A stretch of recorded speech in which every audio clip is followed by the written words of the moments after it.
Madam ನಮಸ್ಕಾರ. ನಮಸ್ಕಾರ. ತಮ್ಮ ಹೆಸರು ಮೇಡಮ್? ನಮ್ಮ ಹೆಸರು ಮಂಗಳಮ್ಮ ಗೋವಿಂದರಾಜ್. ತಾವು ಯಾವ ಗ್ರಾಮ ಪಂಚಾಯತಿಯಿಂದ ಗೆದ್ದಿರುವಂಥದ್ದು ಮೇಡಮ್? ನಾವು ಹರಿಸಂದ್ರ ಗ್ರಾಮ ಪಂಚಾಯತಿ. ಸರ್ ನಮಸ್ಕಾರ. ನಮಸ್ಕಾರ. ತಮ್ಮ ಹೆಸರು ಸರ್? ಗೋವಿಂದರಾಜ್. ಸರ್ ಈಗ ಮೇಡಮ್ ಅವ್ರು ಗೆದ್ದಿದ್ದಾರೆ. ಮೇಡಮ್ ಅವ್ರು ಗೆದ್ದಿರೋದ್ರಿಂದ ನಿಮ್ಗೆ ಏನು ಅನ್ನಿಸ್ತಾ ಇದೆ ಸರ್ ನಿಮ್ಮ ರಾಜಕೀಯ ಜೀವನ? ರಾಜಕೀಯ ಜೀವನದಲ್ಲಿ 4 ಜನಕ್ಕೆ ಕೆಲಸ ಮಾಡೋಣ ಊರಿನೊಳಗೆ, ಮತ್ತು ಎಲ್ಲ ಗ್ರಾಮಗಳಿಗೆಲ್ಲ ಅಭಿವೃದ್ಧಿ ಮಾಡೋಣ ಅಂತ ನಾವು ಅದರಿಂದ ಆಸೆ ಭಾವನೆ ಇಟ್ಕೊಂಡೇ ನಾನು ಹೆಸರು. ಈ ನಿಮ್ಮ ರಾಜಕೀಯ ಜೀವನ ಹೇಗಿದೆ ಸರ್? ರಾಜಕೀಯ ಜೀವನ ಚೆನ್ನಾಗಿದೆ, ಏನು ತೊಂದರೆ ಏನಿಲ್ಲ. ಎಲ್ಲ ಕಡೆ ಕೆಲಸ ಕಾರ್ಯ ಮಾಡ್ತಾ ಇದ್ದೀವಿ. ನೋಡಿ ಕಿರಂಡಿಗಳು ಮಾಡಿದ್ದೀವಿ, ಮೊಸರನ್ನ ಕಾಂಪೌಂಡ್ ಮಾಡಿಸಿದ್ವಿ 6 ಲಕ್ಷ ರೂಪಾಯಿದ್ದು. ಆಮೇಲೆ ಒಳ್ಳೆಯದು ರಸ್ತೆ ಮಾಡಿಸಿದ್ದೀವಿ, ಅದು 1 ಲಕ್ಷ ರೂಪಾಯಿ ಒಳ್ಳೆಯ ರಸ್ತೆ ಮಾಡಿಸಿದ್ದೀವಿ. ಮನೆ ಗ್ರಾಂಟ್ಗಳು ಒಂದು ವರ್ಷಕ್ಕೆ 20 ರೂಪಾಯಿ ಗ್ರಾಂಟು 3 ಸಾರಿ ಗಾಡಿ ಕೊಡಿಸಿದ್ದೀವಿ.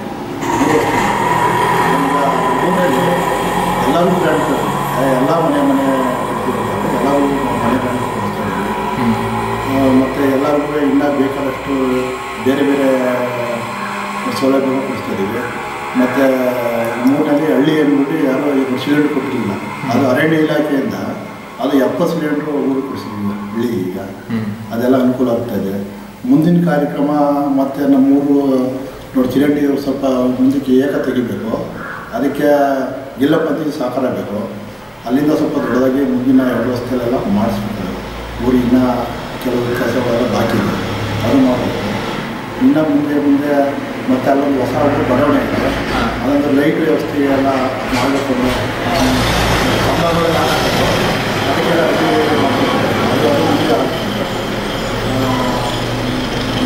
ನಿಮ್ಮ TPJP ಕಡೆಯಿಂದ ಯಾವ್ದಾದ್ರು ಅನುದಾನಗಳಾಗಿದೆ ಸರ್?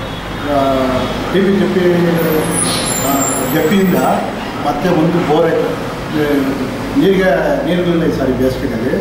ಸಡನ್ ಇತ್ತೀರಿಗೆ ಅಂತ ಜಪ್ಪಿಗಳಿಂದ ಒಂದು ಬೋರ್ ಆಗ್ತದೆ. ಒಂದು ಬೋರ್ MLA ಕಡೆಯಿಂದ ಸರ್? MLAಗಳಿಂದ ಏನೂ ಆಗಿಲ್ಲ.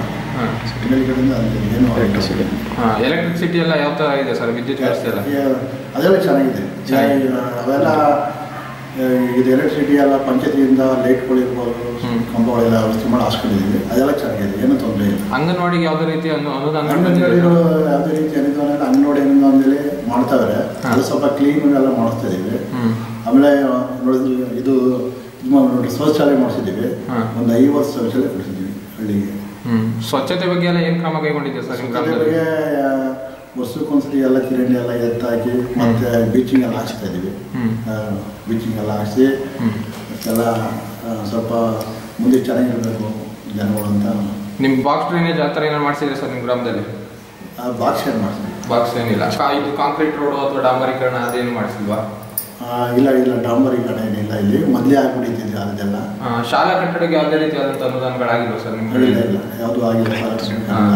ಗ್ರ್ಯಾಂಟ್ ಮನೆಗಳು ಸರ್ ಎಷ್ಟು ಕೊಡಿಸಿದ್ದೀನಿ ಅಂತೇಳಿ? ಗ್ರ್ಯಾಂಟ್ ಮನೆಗಳು ಒಂದು 50 ಮನೆ ಕೊಡಿಸಿದ್ದೀನಿ. 50 ಮನೆ.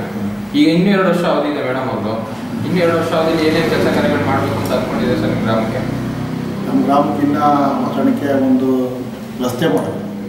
ಮಸಣದಲ್ಲಿ ಇನ್ನೂ ಸ್ವಲ್ಪ ಅರ್ಥ ಆಗಿದೆ ಕಾಂಪೌಂಡು, ಅದು ಮಾಡಬೇಕು. ತಿರ್ಗಾ ಊರಿನ ದೇವಸ್ಥಾನ ಅಂತ ಒಂದು ಪಂಚಾಯತಿಗೆ ಹ್ಯಾಂಡ್ ಓವರ್ ಮಾಡಿದ್ದೀವಿ, ಹತ್ಕೊಂಡು ಕಾಂಪೌಂಡ್ ಹಾಕ್ಸ್ಬೇಕು ವ್ಯವಸ್ಥೆಗೆ. ಮತ್ತು ಇನ್ನೂ ಮನೆಗಳು ಕೊಡಿಸ್ಬೇಕು. ಇನ್ನೂ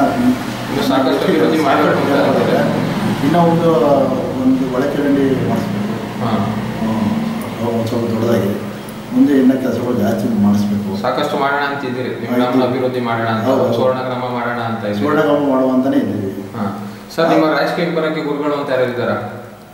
ರಾಜಕೀಯ ಬರೋಕ್ಕೆ ಗುರುಗಳು ಅಂದರೆ ಇವರು ಮರಿದೇವರು ಅವ್ರ ಮಾರ್ಗದರ್ಶನದಲ್ಲೇ ಅವಾಗಿಂದನೂ ಅವ್ರ ಜೊತೆ ದುಡಿಕೊಂಡು ಮಾಡ್ತಾ ಇದ್ರು. ಅವ್ರಿಗೆ ಏನು ಹೇಳಕ್ಕೆ ಇಷ್ಟಪಡ್ತಾರೆ ಸರ್ ಈ ಸಂದರ್ಭದಲ್ಲಿ? ಅವರು ನಮಗೆ ಎಲೆಕ್ಷನ್ ಅವರೇ ನಿಲ್ಲಿಸೋರು. ಇಲ್ಲಿ ಊರಿನಲ್ಲಿ ಬಂದು ಕೇಳಿದ್ರು, ಇವ್ರು ನಿಂತರೆ ನಿಮಗೆ ರಾಜಕೀಯ ಅನುಕೂಲ ಆಗ್ತದೆ ಅವರು. ಆವಾಗ ಅವ್ರು ನಿಲ್ಲಿಸಿದಾಗ ಹಂಗೆ ಜನಗಳು ಸಹಕರಿಸೋರು. ಅವರೇ ನಿಲ್ಲಿಸಿ ನಮ್ಗೆ ಬೆಳೆಸಿದ್ದಾರೆ. ಅವ್ರು ತುಂಬ ಕೃತಜ್ಞತೆ ನಾವು ಅವ್ರ ಮೇಲೆ ಅಭಿಮಾನ ಇಟ್ಕೊಂಡಿದ್ದೀವಿ. ಮೇಡಮ್ ನೀವೇನು ಈಗ ಹೇಳಕ್ಕೆ ಇಷ್ಟಪಡ್ತೀರಾ ಮೇಡಮ್ ಈ ಸಂದರ್ಭದಲ್ಲಿ ಅವ್ರಿಗೆ ನಾವು ಏನೋ ಮನೇಲಿದ್ದು ಏನಕ್ಕೆ ಕೆಲಸ ಮಾಡಬೇಕು ಅನ್ನೋ ಅಭಿವೃದ್ಧಿಗೋಸ್ಕರ ಊರಿನ ಕೆಲಸ ಕಾರ್ಯಗಳು ಮಾಡಿ ಅವರು ಏನೋ 4 ಜನ ತೋರಿಸ್ಬಿಡಿಸ್ಕೊಳ್ಳಿ ಅಂತ ಅವರು ನಾವು ಎಲೆಕ್ಷನ್ ನಿಂತ್ಕೊಳ್ಳಿ ಅಂತ ಬಂದರು. ಅವ್ರಿಗೆ ನನ್ನ ಕಡೆಯಿಂದ ಕೃತಜ್ಞತೆ ಸಲ್ಲಿಸ್ತಾ ಇದ್ದೀವಿ.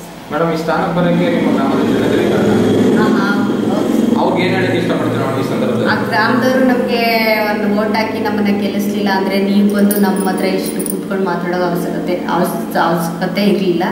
ಇಲ್ಲ ನಾವು ಬಂದು ನಿಮ್ಮ ಹತ್ರ ಮಾತಾಡೋಕ್ಕಾಯ್ತಿರ್ಲಿಲ್ಲ. ಅವರು ಓಟ್ ಹಾಕಿ ನಮ್ಮನ್ನ ಗೆಲ್ಲಿಸಲಾಗಿ ನಾವು ಈ ಮಟ್ಟಕ್ಕೆ ಬಂದು ಇಲ್ಲಿ ಕೂತಿದ್ದೀವಿ. ಪಂಚಾಯತಿಲಿ ಏನೋ 4 ಜನಕ್ಕೆ ಕೆಲಸ ಮಾಡೋಷ್ಟು ಇದು ನಮಗೆ ಬಂತು. ಅದರಿಂದ ಅವ್ರಿಗೆ ಅಭಿನಂದನೆ ಸಲ್ಲಿಸ್ತೇವೆ. ಸರ್ ನೀವೇನು ಹೇಳಕ್ಕೆ ಇಷ್ಟಪಡ್ತೀರಾ ಸರ್? ನಾವು ಇಲ್ಲಿ ಗ್ರಾಮಗಳಿಗೆ ಹಿಂದೆ ಬೇರೆ ಬೇರೆ ರೀತಿಯಲ್ಲಿ ಕೆಲಸ ಮಾಡ್ಕೊಡ್ತಾ ಇದ್ದಾರೆ. ಯಾವುದೇ ರೀತಿಯಾಗಿ ಅವ್ರ ಯಾರು ಮಾಡಿಕೊಟ್ಟಿಲ್ಲ ಅಂದರೆ ರಾಜಕೀಯ ಬರೋದು ಮುಂದೆ ನಾವು ನಿಂತು ಅವ್ರಿಗೆ ಸಮಸ್ಯೆಗಳು, ಒಂದು ನ್ಯಾಯ ಇರ್ಬೋದು, ಅವ್ರಿಗೆ ಕಿತ್ತಾಟನೆ ಇರ್ಬೋದು, ಒಂದು ಪೊಲಿಟಿಕ್ಸ್ ಇರ್ಬೋದು, ಇಲ್ಲ ಒಂದು ತಾಲೂಕು ಆಫೀಸ್ ಕೆಲಸ ಯಾವುದೇ ತೊಂದರೆ ಇದ್ರೂ ಕೂಡ ನಾನು ಹೋಗಿ ಮಾಡ್ಕೊಡ್ತಾ ಇದ್ದೆ. ಅವಾಗ ಜನಗಳು ನೀವು ಎಲೆಕ್ಷನ್ ನಿಂತ್ಕೋಬೇಕು, ನಿಮ್ಮದು ಕೆಲಸ ಆಯ್ತದೆ ಅಂತ ಹೇಳಿದ್ರು. ಅವಾಗ ನಿಂತ್ಕೊಳ್ಳೋದಕ್ಕೆ ಜನಗಳು ಅಷ್ಟೇ ಸಹಕರಿಸೋದು. ನಾವು ಈಗ ಅವ್ರಿಗೆ ನಮ್ಗೆ ಸಹಕರಿಸಿದ್ರೆ ಅವ್ರ ಕೆಲಸ ನಿಂತ್ಕೊಂಡು ಮಾಡ್ತಾ ಇದ್ದೀವಿ. ಸರಿ ಸರ್, ಅವ್ರಿಗೆ ಈ ಸಂದರ್ಭದಲ್ಲಿ ಏನು ಹೇಳಕ್ಕೆ ಇಷ್ಟಪಡ್ತೀರಾ? ನಮ್ಗೆ ಸಂದರ್ಭದಲ್ಲಿ ಊರಿನ ಎಲ್ಲ ಜನಗಳು ಮತದಾರಗಳಿಗೆ ನಮಗೆಲ್ಲ ಓಟ್ ಹಾಕಿ ಇದು ಮಾಡಿದ್ದಾರೆ. ಅವ್ರಿಗೋಸ್ಕರ ನಾವಾಗಿ ಇನ್ನೂ 2 ವರ್ಷ ಕಂಡು ಅವ್ರಿಗೋಸ್ಕರ ದುಡಿತಾನೆ ಇದ್ದೀವಿ, ಮುಂದೆ ದುಡಿತೀವಿ. ಸರಿ ಸರ್, ಇಷ್ಟು ಕಾಲ ನಮ್ಮ ಜೊತೆ ಮಾತಾಡೋದಕ್ಕಾಗಿ ಧನ್ಯವಾದಗಳು ಸರ್.